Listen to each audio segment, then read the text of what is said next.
नमस्कार प्रेक्षकांनो, waste take trendy या YouTube चॅनलमध्ये तुमचं पुन्हा एकदा स्वागत आहे। तर केंद्रीय गुप्तचर विभागामध्ये 3717 जागांसाठी मेगा भरतीची जाहिरात प्रसिद्ध झाली आहे। तर या भरतीबद्दल आपण सविस्तर माहिती जाणून घेणार आहोत। तर पदाचे नाव आणि तपशील। तर पहिले पद आहे assistant central intelligence officer grade 2 executive ACIO-2/EXE। तर याच्यासाठी पदसंख्या 3717 राहणार आहे। तर आता याच्यासाठी शैक्षणिक पात्रता पाहूया। तर शैक्षणिक पात्रता ही कोणत्याही शाखेतली पदवी लागणार आहे। तर वयाची अट ही 10 ऑगस्ट 2025 रोजी ही 18 ते 27 वर्ष राहणार आहे। तर SC ST यांना 5 वर्ष सूट, तर OBC यांना 3 वर्ष सूट राहणार आहे। तर नोकरीचे ठिकाण हे संपूर्ण भारतभर राहणार आहे। तर आता आपण याच्यासाठी लागणारी फी पाहणार आहोत। तर जनरल OBC EWS यांच्यासाठी 750 रुपये फी, तर SC ST एक्स सर्व्हिसमन व महिला यांना 550 रुपये फी राहणार आहे। तर अर्ज करण्याची पद्धत ही ऑनलाईन राहणार आहे। तर आता आपण महत्त्वाची तारीख पाहणार आहोत। तर ऑनलाईन अर्ज करण्याची सुरुवातीची तारीख ही 18 जुलै 2025 राहणार आहे। तर ऑनलाईन अर्ज करण्याची शेवटची तारीख ही 10 ऑगस्ट 2025 ही राहणार आहे। तर आता आपण आरक्षणानुसार रिक्त जागा पाहणार आहोत। तर EWS यांच्यासाठी तर UR साठी 1537 जागा राहणार आहे। तर EWS यांच्यासाठी 442 जागा राहणार आहेत। तर OBC साठी 946 पदसंख्या राहणार आहे।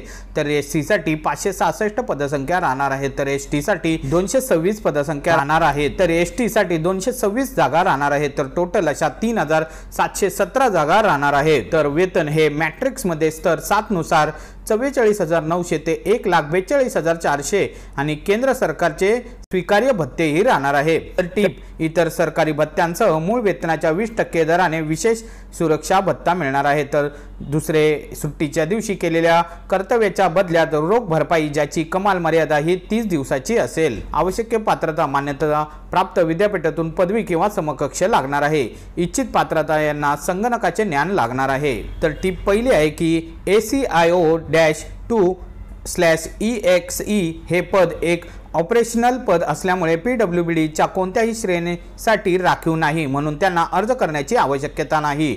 टिप 2 आहे EWS OBC SC ST माजी सैनिकांसाठी रिक्त पदांचे आरक्षण नियम रोस्टरनुसार आहे। टिप 3 रिक्त पदांची संख्या तात्पुरती आहे आणि त्यात बदल होऊ शकतो। टिप 4 उमेदवारांची वय, शैक्षणिक पात्रता, जात श्रेणी इत्यादी पात्रता अंतिम तारखेला निश्चित केली जाईल व उमेदवाराने पदासाठी आवश्यक पात्रता म्हणजेच पदवी किंवा समकक्ष पदवी असणे आवश्यक आहे। अंतिम तारखेला म्हणजेच 10/8/25 संध्याकाळी 23:49 तासापर्यंत आणि तो किंवा ती त्यात यशस्वी घोषित झालेले असणे आवश्यक आहे।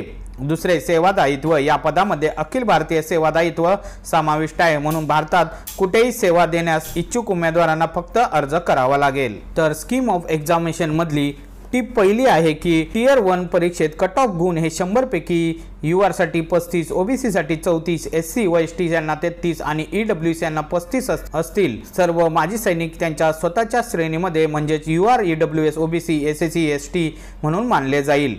टिप 2 मध्ये टियर 1 परीक्षेतील त्यांच्या कामगिरी आणि सामान्यीकरणाच्या आधारावर उमेदवारांना टियर 2 साठी रिक्त पदांच्या 10 पटीने शॉर्टलिस्ट केले जाईल, परंतु उमेदवारांचे टियर 1 मध्ये किमान कट ऑफ गुण मिळवले पाहिजेत। टियर 3, टियर 1 आणि टियर 2 मधील त्यांच्या एकत्रित कामगिरीच्या आधारावर उमेदवारांना टियर 3 मुलाखतीसाठी रिक्त पदांच्या 5 पट कमीत कमी निवडले जाईल, परंतु उमेदवाराला टियर 1 परीक्षेत किमान 33% गुण व 50 पैकी 17 गुण मिळणे आवश्यक आहे। टिप 4 टियर 1, टियर 2 आणि टियर 3 हे मुलाखत परीक्षेतील एकत्रित कामगिरीच्या आधारावर रिक्त पदांच्या संख्येनुसार पदासाठी अंतिम गुणवत्ता यादी तयार केली जाईल व भविष्यातील बदली देण्यासाठी प्रतीक्षा यादी देखील तयार केली जाईल, जी 13/6/2000 च्या DOP-AD-T OM क्रमांक 410/19/18/97 इस्टेट B नुसार कार्यरत असेल।